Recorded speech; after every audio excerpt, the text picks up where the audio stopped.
Hanap mo ba ay good vibes mula sa mga storyang hatid ay good news? Sagot ka namin! Ang programang walang ibang dala kundi magagandang kwento at balita mula sa mga storyang kapupulutan ng inspirasyon, pag-asa at tagumpay hanggang sa makabuluhang pagbabago sa lipunan. Siguradong good vibes yan!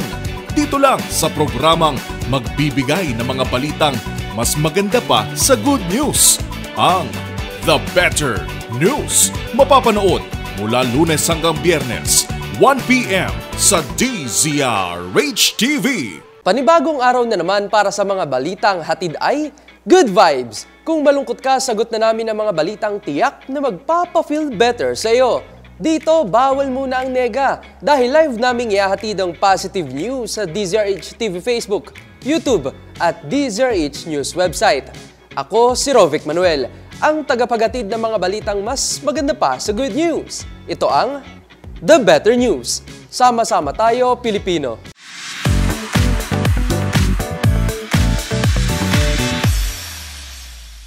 Spread kindness and selflessness. Ito ang naging munting paalala ni Pangulong Bongbong Marcos sa mga Katoliko ngayong paggunita ng Semana Santa. Ang iba pang detalye sa balitang yan panoorin sa report ni Pamela Adriano. Ipinarating ni Pangulong Bongbong Marcos ang kanyang mensahe sa mga Katoliko ngayong Semana Santa. Hinimok ng Pangulo ang mga ito na kasabay ng paggunita sa pagpapakasakit, pagkamatay at muling pagkabuhay ni Jesucristo ay magbigay ng pag-asa sa mundo sa gitna ng banta ng kasamaan. Anya, bawat isa sa atin ay magsilbisa ng liwanag at pag-ibig na siyang nangingibabaw sa kawalan ng pag-asa. Dagdag pa ng Pangulo, sana raw ay maalala ang bawat isa hindi sa natamo o narating nito kundi sa kung ano ang kanyang naibigay sa kanyang kapwa. Magsimulaan niya sana sa bawat isa ang kabutihan at malasakit para sa ibang tao o pagiging selfless at hindi ang pagiging makasarili. Sa huli, sinabi ng Pangulo na ipinagdarasal niyang sana'y matanggap ng bawat isa ang hindi nito pagiging perpekto dahil dito anya mararanasan ng tao ang kabanalan. Para sa MBC TV Network News, ito si Pamela Adriano. Sama-sama tayo, Pilipino.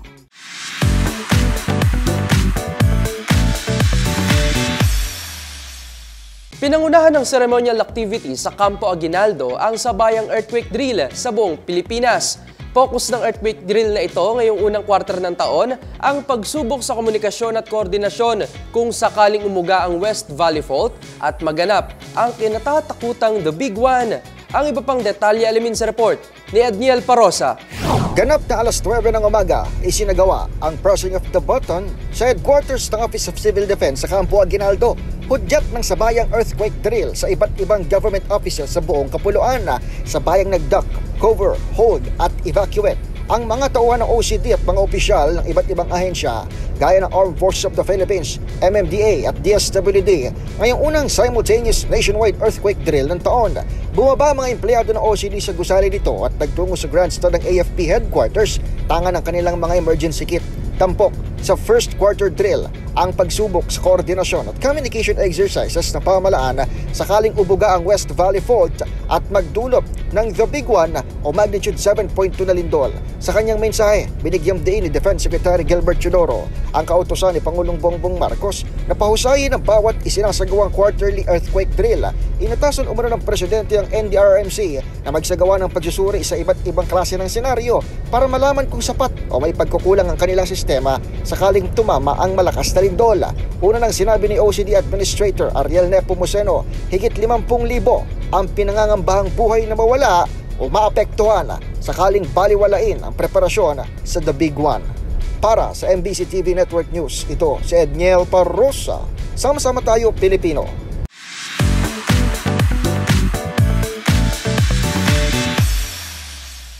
Tiniyak naman ng Meralco na magkakaroon nito ng tuloy-tuloy na serbisyo at ang sapat na supply ng kuryente para sa mga customers nito ngayong Holy Week. Ang iba pang detalye tutukan sa report ni Millie Borja. Tiniyak ng Meralco sa mahigit 7.8 million customer nito na magtutuloy-tuloy at magiging matatag ang kanilang serbisyo ng kuryente ngayong Semana Santa. Ayon sa pinakamalaking electric distribution company sa bansa, sa kabila ng kanilang pagsasara simula March 28 hanggang 30, sinisiguro pa rin na naka-standby 24/7 ng kanilang mga tauhan upang tugunan ang anumang concerns ng mga customer. Bukas rin ang kanilang customer service hotline sa anumang kailangan ng mga customer, gayon din ang kanilang mga linemen. Muli namang nagpaalala ang Meralco sa publiko na isabuhay ang electrical safety at energy efficiency upang matiyak ang kaligtasan ng lahat. Tulad na lang ng pag-iwas sa pagkakaroon ng octopus wiring at salasalabat na koneksyon ng kuryente upang makaiwas sa sunog. Nakatakda naman na magbukas muli ang lahat ng Meralco Business Center sa April 1.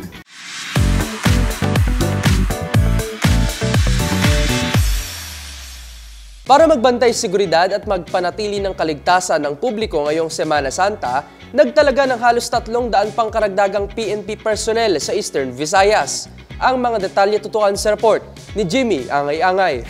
Nagkaroon ng send-off ceremony ang Police Regional Office para formal na deploy ang 296 na PNP personnel na magbabantay sa seguridad ngayong Semana Santa. Ito ang sinabi ni Police Regional Office 8 Regional Director Brigadier General Reynaldo Pawid. Ayon kay General Pawid, galing ang kapulisan sa 2022-01 Masandiwa ang deployment kaugnay sa augmentation ng local force sa ground na mapalakas pang police operation sa Lenten season hanggang sa summer vacation mula Marso 22 hanggang Mayo 30. Itatalaga ito sa mga malalaking bayan, syudad sa Eastern Visayas lalo na sa mga simbahan, tourist spots, terminal hubs at iba pang lugar. Sa mensahe ni General Pawid, ang presensya ng kapulisan ay makakapigil sa namang posibleng krimen na mangyari at mapanatili pang kapayapaan sa Eastern Visayas. Pinaalalahanan ang kapulisan ni General Pawid na ipatupad ang standard operating procedures at guidance para makapagtrabaho ng mabuti na nababase sa batas. Mula sa Aksyon Radyo Tacloban, ito si Astro Tito Jimmy Angay-Angay. Tuloy-tuloy sa balita, tuloy-tuloy sa serbisyo, sama-sama tayo Pilipino.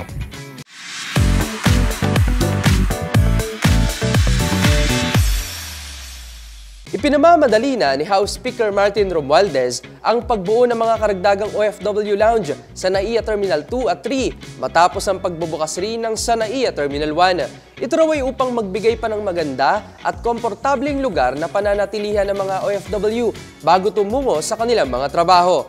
Ang iba pang detalye tutukan sa report ni Arnold Herrera.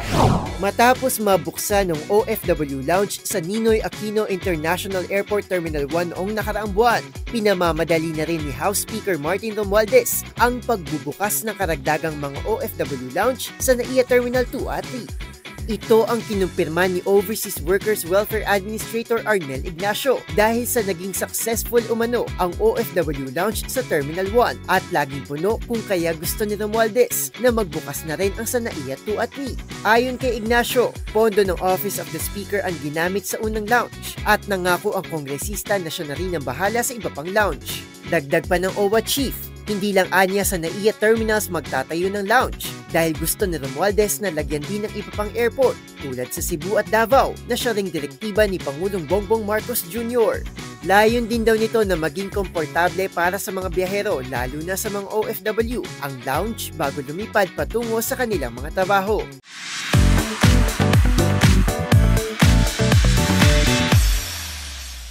Matagumpay na natapos ang ginawang 1 oras na pagpatay ng ilaw noong Sabado o ang tinatawag natin na Earth Hour sa Metro Manila.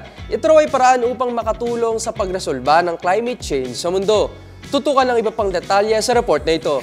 Bilang pagsuporta sa Earth Hour ngayong taon, masayang nakiisa ang mga Pinoy sa pangdaigdigang pagpatay ng ilaw sa loob ng 60 minuto o 1 oras nitong Sabado. Nagsimula ang pagpatay ng ilaw mula 8:30 hanggang 9:30 ng gabi sa iba't ibang mga gusali, establishmento at ilan pang mahalagang lugar sa Metro Manila. Naging sentro ng Earth Hour event ang Kartilya ng Katipunan sa Maynila na inorganisa ng Worldwide Fund for Nature Philippines na sinamahan naman ni Manila Mayor Hani Lacuna Pangan kasama ng iba pang organisasyon upang labanan ng climate change. Inanyayahan naman ni Environment Secretary Maria Antonia Liu Loizaga ang iba't ibang sektor na harapin ang socio-economic reality sa paggamit ng plastic at bumuo ng mga alternatibong materyales upang malimitahan ang paggamit dito na isa sa mga polusyon sa mundo. Nagpahayag naman ng pagsuporta si Pangulong Bongbong Marcos at inihayag ang kahalagahan ng energy efficiency sa paglaban sa climate change. Binigyang saya naman ang iba't ibang mga performer ang mga nakiisa sa Earth Hour tulad ni SB19 leader Pablo at kuya nito. Nakiisa rin sa selebrasyon ng pandaigdig ng Earth Hour ang iba't ibang lugar sa bansa tulad ng ilang malalaking malls sa Cavite at mga kabahayan sa mga barangay sa Pilipinas.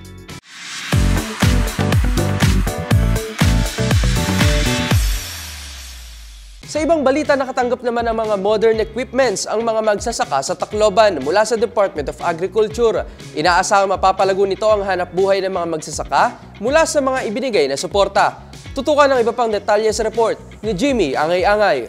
Inaasahan ng City Agriculture Office ng Tacloban na mapalago pang hanap buhay ng mga magsasaka matapos makatanggap ng Climate Smart Facilities sa Department of Agriculture. Pahayag ito ni Romilo Anadi na mamahala ng City Agriculture Office sa Tacloban sa isang panayam. Ayon kay Anadi, nagkakalagang 1.4 milyong piso ng agricultural production facilities na tanggap ng mga magsasaka, kaya ng nursery, training shelter, vermicomposting facility at consolidation at packaging shed na mga modernong gamit sa pagsasaka na kahit mainit o malamig umaulan ng panahon ay hindi maapektuhan ang mga tanim. Ito na ang kauna-unahang agricultural production facilities sa buong region na itinayo sa Tacloban sa tulong ng Department of Agriculture, City Agriculture Office at City Government ng Tacloban. Mula sa Action Radio Tacloban, ito si Aristal, ito Jimmy Angay-Angay. Tuloy-tuloy sa balita, tuloy-tuloy sa serbisyo, sama-sama tayo Pilipino.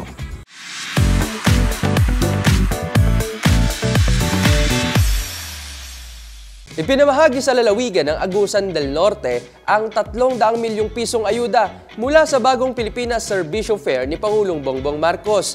Pagmamalaki pa ni House Speaker Martin Romualdez, ito ang pinakaunang serbisyo caravan sa Caraga Region kung saan tampok din ang suporta sa mga magsasaka, scholarships at incentive programs. Ang iba pang detalye tutukan sa report ni Pamela Adriano. Nagpamahagi sa Agusan del Norte ng ayudang nagkakahalaga ng 300 milyong piso mula sa bagong Pilipinas Serbisyo Fair ni Pangulong Bongbong Marcos. Dumalo sa naturang Serbisyo Fair ang ilang kongresista para sa pagsuporta sa pinakamalaking serbisyo caravan program ng administrasyon. Ayon kay Speaker Martin Romualdez, ito ang pinakaunang serbisyo caravan na ginanap sa Caraga Region at ika-14 na yugto ng Serbisyo Fair na sinimulan noong nakaraang taon. Ayon kay Romualdez, nasa 80,000 na mga kababayan natin mula sa Butuan ang tumanggap ng iba't ibang programa ng pamahalaan mula sa higit 50 national participating agencies. Ilan sa mga programa ay ang Farmers Assistance for Recovery and Modernization, Integrated Scholarships and Incentive Program. Nasa 122 million pesos ang cash assistance na ipinamahagi sa programa. Bukod dito, inilunsad din sa Agusan del Norte ang Cash and Rice Distribution o CARD program na nagbigay sa nasa 3,000 mga residente ng ayudang pinansyal. Binigyan din ng cash assistance ang mga benepisyaryo ng Assistance to Individuals in Crisis Situation Program kung saan dapat mabigyan ng tulong ang mga individual o pamilya sa kanilang mga pangangailangan tulad ng transportasyon, edukasyon at pagkain. Para sa MBC TV Network News, ito si Pamela Adriano. Sama-sama tayo, Pilipino.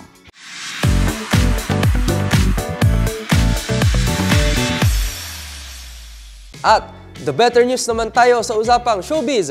Pambato ng Pilipinas na si Maria Gigante, kinoronahan bilang Universal Women 2024. Ang the better news sa mundo ng showbiz, alamin sa report ng ating showbiz angel. First na woman is Philippines! Congratulations, Philippines! Kinoronahan bilang Universal Woman 2024 ang pambato ng Pilipinas na si Maria Gigante. Nasungkit din ng Cebuana Beauty Queen ng Social Media Awards sa katatapos lang na prestiyosong pageant na ginanap sa Phnom Penh, Cambodia. Si Universal Woman 2023 Valentina Sanchez ng Venezuela ang nagkorona sa Filipino Beauty Queen. Heto at balikan natin ang kanyang winning answer sa tanong na what does a Universal Woman mean to you? Universal Woman means the future. I learned in working with this organization that I want to live in a world that is filled with respect and collaboration, one that encourages us to step into our differences instead of ignoring them and learn to harness them in order to affect positive social change. I want to be in this organization because I feel that I am not alone. I am one in an army of women who are ready and willing to make a difference, to support a world that is not only sustainable, but that stands for economic progress and positive, inclusive social impact. If you are here tonight, welcome to the new era of beauty. Bago sumabak sa naturang pageant, sumali rin si Maria sa Binibining Pilipinas, gayon din sa Miss World Philippines 2022 kung saan 2 special awards ang kanyang naiuwi. Maliban sa pagiging beauty queen, isa rin itong host, model at entrepreneur.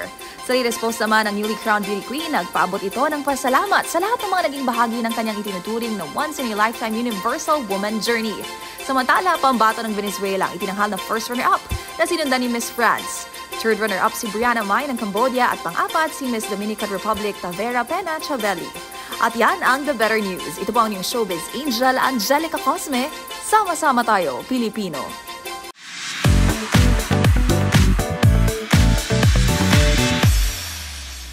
At yan ang mga balita at impormasyon na dapat nyong malaman at masarap sa pakiramdam. Naway na pa-feel better namin kayo sa mga balitang inihatid namin ngayong araw. At ang balitang nakapagpa-feel better nga sa akin ngayong araw ay ang matagumpay na pagsasagawa ng Earth Hour event kung saan nakiisa ang maraming Pilipino. Sa pandaigdig ang selebrasyon na ito taon-taon na ginagawa, nagpapaalala lamang ito kung paano dapat nating pahalagahan at ingatan ang ating kalikasan. Layo nito na matulungang resolbahin ang climate change na nararanasan natin sa mundo ngayon at magmulat na rin sa mga tao sa mga pwedeng solusyon at alternatibo na rin tulad ng pag-iwas sa paggamit ng plastic na isa sa pinakamalalang polusyon sa mundo. Hanggang sa susunod po na episode, tutukan nyo uli kami para malaman nyo ang mga balitang hatid ay Good Vibes. Para naman sa ating mga live streamers sa website, kung may gusto kayong i-share na nakaka-good vibes, i-comment nyo na yan sa ating comment section. Tandaan, laging mas maganda mga araw, laging mas maganda ang mood sa pagharap sa buhay.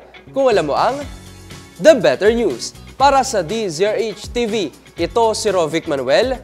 Sama-sama tayo, Pilipino.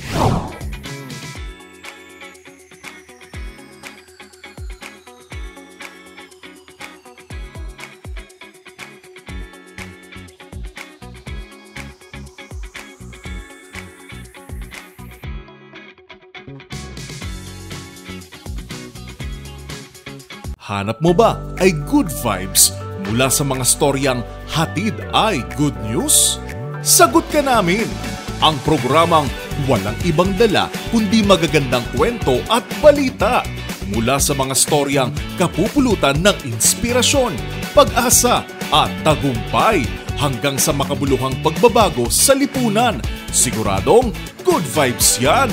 Dito lang sa programang magbibigay ng mga balitang mas maganda pa sa good news, ang The Better News. Mapapanood mula Lunes hanggang Biyernes, 1 p.m. sa DZRH TV.